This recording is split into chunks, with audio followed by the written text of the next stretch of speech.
Thank you for that kind introduction. Dobre rano. Yes, I'm Zoe Jordan, and that is the extent of my Czech. I apologise. I'm normally not dressed quite so informally with a t-shirt, but this week is, or this Friday, is World Evidence-Based Healthcare Day, and there are events throughout. We've got mugs. I'm very excited. There are events occurring all through this week, so I wanted to champion World Evidence-Based Healthcare Day because, unfortunately, I will still be in transit on my way home on Friday. So I thought I would fly the flag today.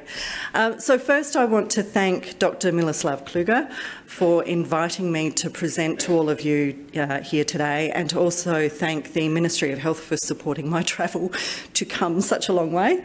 I was very relieved to hear the evidence on stockings, thank you, because I forgot mine, so and I didn't buy any more. So anyway, Miloslav gave me a whole range of topics to choose from, and when I first saw the list, I thought he wanted me to speak on all of them. And I didn't know how I was going to do that in 20 minutes. So luckily, I caught up with him at Cochrane in London, and he said, just choose one. So phew. So I've chosen something a little bit different. Unfortunately, I think it's a different title to what is in the program, so I apologise for that. But I wanted to talk to an issue that is really close to my heart, and that is the role of collaborative evidence networks like JBI and Cochrane and Campbell and others who contribute to the global evidence ecosystem in contributing to the achievement of the global evidence agenda. Now, which way do I? The green one? Oh, thank you. As with many other keynote speakers, I seem to have an increasingly long list of disclosures. I don't think too many of them represent a conflict, but I am the Executive Director of JBI globally. I am now also very privileged to be a member of the NIKEZ Methodological Centre International Advisory Board. In terms of what I'm presenting today, I am a member of the Global SDG Synthesis Coalition People Pillar, and just in the last couple of days, I've been invited to join the Cochrane Health Equity Thematic SDG Working Group, which I was delighted to accept. So I love this quote. All of the ideas, people, technologies, institutions and resources that are required to achieve the SDGs are already available. They're already available. The task is how do we engage them and combine them in new and transformational ways. I think that's really exciting, and I don't think that it is true just of SDGs in the evidence ecosystem. So I just wanted to plant that seed at the start of my talk and let that ruminate with you as I go through the rest of it. How many people in the room are familiar with the JBI model? Has anybody seen it before? A couple, okay. I'm relieved. So I'm not going to present the entire model because that is a whole presentation in and of itself. Like many models of evidence-based healthcare, JBI addresses the idea of evidence generation, and we've heard a little bit about the importance of different types of evidence being considered to address different kinds of questions. Not only do we consider that the results of randomised control trials are an important form of evidence, but JBI would argue that the results of other kinds of research, qualitative research, but indeed other types of knowledge where there is no research evidence, YICA, we're on that group together, is also equally important to consider when we're trying to solve or answer questions in relation to the delivery of healthcare. We've heard a lot about evidence synthesis and the development of systematic reviews and guidelines in the last today and this morning, but JBI also concentrates effort on getting the results of those systematic reviews into the hands of clinicians and policymakers, the people that need to be able to use those results in their decision making, and also to support the use of it in policy and practice. And again, we've heard a little bit about that already this morning, and I agree it is probably the hardest part to deal with. But you'll see what I've pulled out here is the yellow, what we refer to as the yellow wedge of our model, which speaks to global health and engagement with end users.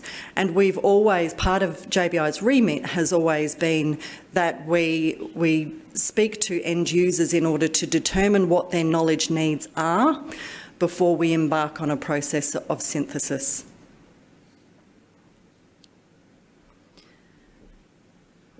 So I think this is partly where networks come in, and collaborative evidence networks bring together a really diverse range of skill sets within the evidence ecosystem that are critical to this endeavour. I don't want to spend too much time talking about them. JBI has been around for more than 25 years alongside groups like Cochrane, and I think historically there has been this sense that we are somehow competitors. I'm really pleased that I think that discourse is changing. There is a lot of complementarity across our organisations. Obviously, Cochrane has historically focused on medicine, JBI focuses more on nursing and allied health, Campbell on education and social sciences. But in addition to that, we've had different areas of strength as it relates to methodology, and whether that's methodology in relation to systematic reviews or indeed to implementation and implementation science. And so I think we're starting to see these networks not only working really well globally, but working across networks, and that's a really exciting development, I think. I'm sure many of you have heard of the Global Commission on Evidence, and the Commission released a report in 2020 that made 24 recommendations for different stakeholder groups. And among those stakeholder groups were those of us like JBI and Cochrane and others who synthesise evidence to inform policy and practice.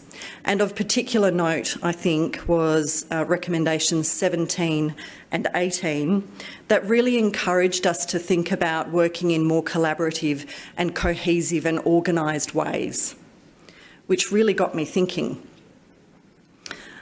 Also in the report from the Commission, they did a very small analysis of alignment with the United Nations Sustainable Development Goals. And I suddenly appreciated that we've never had that as part of our organisational discourse in JBI. So as I said when I was talking about our model, we've historically talked about working locally with clinicians and policymakers to determine their knowledge needs. So we've worked in a very local way, but we've never taken that balcony view to think about what requirements might be from an evidence perspective globally. There are 17 goals. The United Nations Sustainable Development Goals, of course, superseded the Millennium Development Goals. There are many more goals, there are many more targets. SDG 3 relates to good health and wellbeing, which is certainly the space that JBI occupies. And we were very interested in SDG 17, which relates to partnership to achieve the goals. Now, at the halfway point in 2023, there are several reports that indicate that we are not doing well in terms of how we are tracking. There is still a lot of work to be done. I had a quick look. I apologise for this slide. It is very busy and difficult to read. But I had a look at how the Czech Republic is tracking in relation to the SDGs. And it's good news. You're actually doing quite well. As I understand it, you've already achieved 17, I think, of the goals, and you're on track to achieve a further 9 by the deadline. Most of those, I think, relate to areas of poverty, I think it was, climate action, but there's still a bit of work to do in the health space. So I went back, this was after Toronto, after the Guideline International Network conference in Toronto last year. I started thinking about all of this, and I went back to my team in Adelaide and I said, you know, I think we've got some work to do around this. We have more than 85 collaborating entities now across more than 40 countries, and this hasn't been a part of how we've worked together. But if we're going to change, we need some kind of baseline measurement. We need to know how our work stacks up, if you like. So it was unfunded, which my team always loves when I ask them to do more work on top of everything else that they do, and it's not funded. But as I said, I think it was really important that we establish a baseline. And so what we decided to do was to be pragmatic and to keep it as simple as possible. We mapped SDG 3 targets against systematic reviews published in the JBI Evidence Synthesis Journal to see how they aligned. But more than that, we wanted to understand not just if there was alignment, but if our authors were even considering the SDGs in their decision-making process. So in phase 1, we did a desktop audit, as I said, against systematic reviews published in JBI Evidence Synthesis between 2016, when the SDGs were launched, and 2022.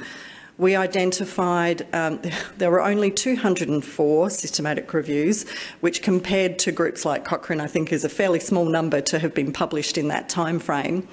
And we used a pre-established keyword framework that was developed by a group at Monash University in Australia, specific to the SDGs, to map whether or not they aligned. And then in phase 2, we sent an online survey to almost 200 authors with both open and closed-end questions. Now, there were only 6 questions, 2 of which were demographic questions, and really we just wanted to know, are you aware of the SDGs, and are you considering them in your work? So, 206 evidence syntheses across 6 methodologies that are listed up there. Only 58 evidence syntheses were assessed as being relevant to one of the 13 targets in SDG 3. Now, as I said, we limited to SDG 3 because we have a health focus in JBI, but we are very aware of the fact that, unlike the Millennium Development Goals, there are health-related targets across all of the goals in the SDGs. So that number may have been higher had we had capacity to map across all of them. Most of this systematic reviews and scoping reviews that we identified as mapping against the SDGs map to target 3.4, which is related to the reduction of mortality from non-communicable diseases and the promotion of mental health, and 3.8, which is related to universal health coverage. I'll unpack that a bit in a minute.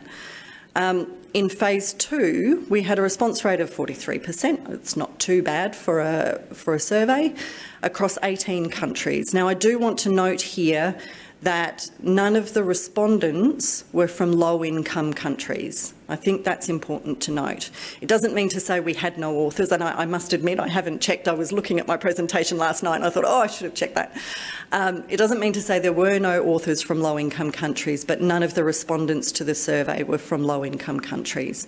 We had respondents from places like Cameroon, which are low to middle, and I think Brazil is middle to high, and the rest are high-income countries, which may explain why the focus was on those 2 particular SDG targets that I mentioned on the previous slide. Unsurprisingly, most of our authors are situated in academic institutions. We do have a couple of entities that are in clinical, based in clinical, in hospitals, and very few that, that are, I think you're leading in that space, that are housed in a government or in a Ministry of Health.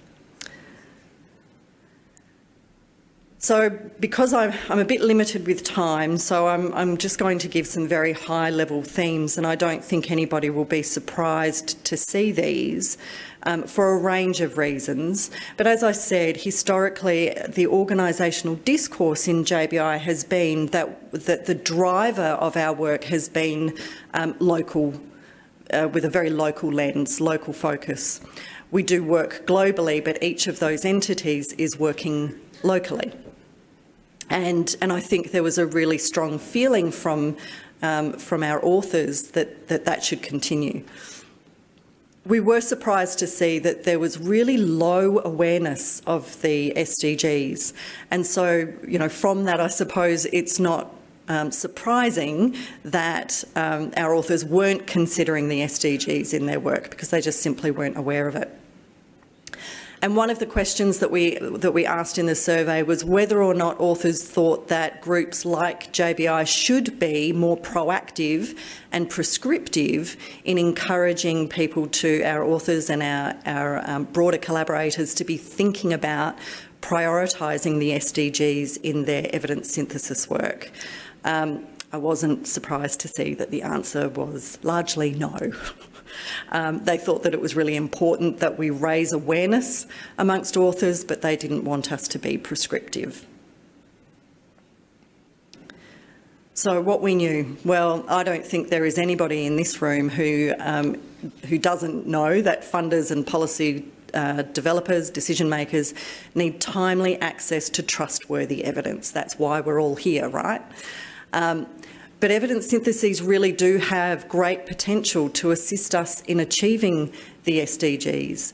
And I know that organisations like JBI and Cochrane are starting to have those conversations, but the SDGs have been around for many years already, and it seems that we're only just starting to cotton on to this idea that we have a role to play, which has been a bit surprising to me.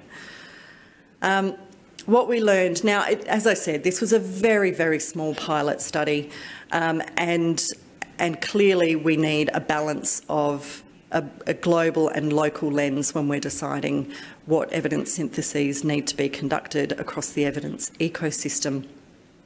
We learned that there was low-level awareness, which was a little bit surprising to us, I have to say, but equally that there was appetite to learn more, which gave us hope. I could list pages and pages of possible research recommendations from this.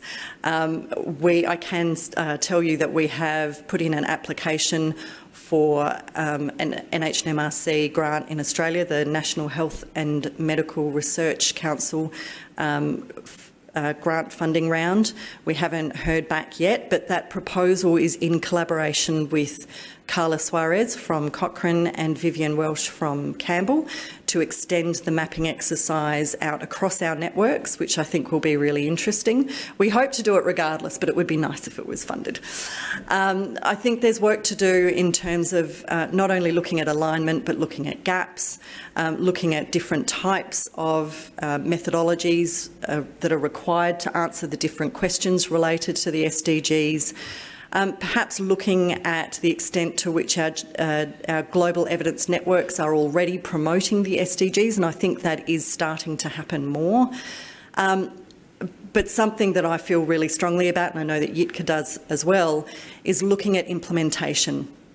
So it's all very well and good that we have such a focus on the production of systematic reviews and guidelines, but we really want to understand and unpack whether or not there is a focus on implementation of the results of those.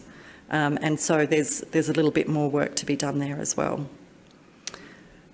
From a practice perspective, I think straight away there are things that we can do that are easy wins. There is an extraordinary amount of expertise and capability, as I've already suggested, across the globe, across the networks and organisations that are already doing work in this space. But we've never put it front of mind. And so we've never put the SDGs or anything like that in our strategic plans, and we're doing that now. We will be launching JBI's new strategic plan this November at our conference in Adelaide, which I suspect none of you will come to attend. I know that the two of you are, but it's such a long way to come. But we will be launching that in November. I think from that we will look at more overt ways to identify support mechanisms for people contributing to our organisation to prioritise the SDGs in their programs of work. And I think we're getting a little bit more creative now about how we work together across networks. Now, as I said earlier, in JBI we've been working globally as a global network for more than 25 years, but we've not ever really worked out how to work across networks. And there hasn't always been a great appetite to work across networks, and I'm really pleased to see that there is a shift in thinking on that. Of course, it would be remiss of me at this juncture not to mention Miloslav and his team and his work, which I think is really indicative of that shift.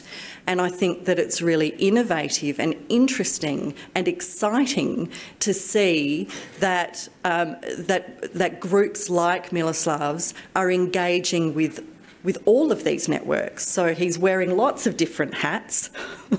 He's a very, very busy man. But I think, when he called me to tell me that his organisation would be moving into the Ministry of Health, I was so excited. I think that is truly groundbreaking to have these organisations embedded within the ministry, and I think that it gives you a really wonderful platform for generating impact. Now, I think there was a question during yesterday's session, and again, there was no translation yesterday, and I did have somebody very kindly helping me out, but there was a question related to, and correct me if I get this wrong, that NIKEZ and the goals of NIKEZ is all very well and good in theory, but they weren't convinced that they were going to be able to make a difference in practice. And I challenge that, because I think that science is based in imagination. So you have the spark of imagination, which then takes the form of theory. And then we test theories, we evaluate them, we see what works, and it evolves. And so something that, Miloslav has established as being perhaps a little theoretical in the first instance, I'm confident will evolve over time to a point where you really are in a position to create impact, not only for the Czech Republic, but I like the idea of the model. We are starting to see other entities who collaborate with JBI also wearing different hats and working with the World Health Organization or Cochrane or Campbell. And I think that, as I said, is a really exciting development. And Miloslav and his team have really led the way, I think, in that space and inspired others to do the same.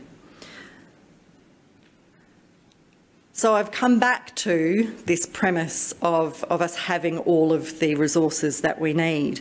And I think it's a really liberating thought to join the dots between these different organisations and their complementarity to see how they can work together more effectively, because there are there's a lot of similarity, I think, in terms of our vision and mission. We're all seeking to inform better decisions, but equally there are different strengths across those organisations. So I didn't want to finish with the usual slide. Although I am very grateful for your attention and I am very happy to take questions, but I liked this idea of the origami as being a metaphor for how we might take something that we use all the time for a particular purpose and folding it up to be something else. So using our imaginations to think a bit differently about evidence and how it's generated, how it's synthesised, how it's implemented, and using the strengths of all of our different networks to achieve that. Equally, I'm a big fan of birds, which these guys will know. And in previous conferences, I've spoken about the idea of, I don't know if there's a translation, a an appropriate word, but when birds move together, it's called in English murmuration, and so they appear, rather than being a single bird, they appear to be a much larger entity moving together, which keeps them safe, right, from predators. And it's a beautiful sight to see when they move, they sort of dance in the sky in that way. And I really believe that we are much stronger together as the birds are if we're working in this way collaboratively across networks. So I just wanted to finish with that sort of visual of being stronger together and to say, and I apologise again in advance, děkuji za pozornost. Thank you very much for your attention.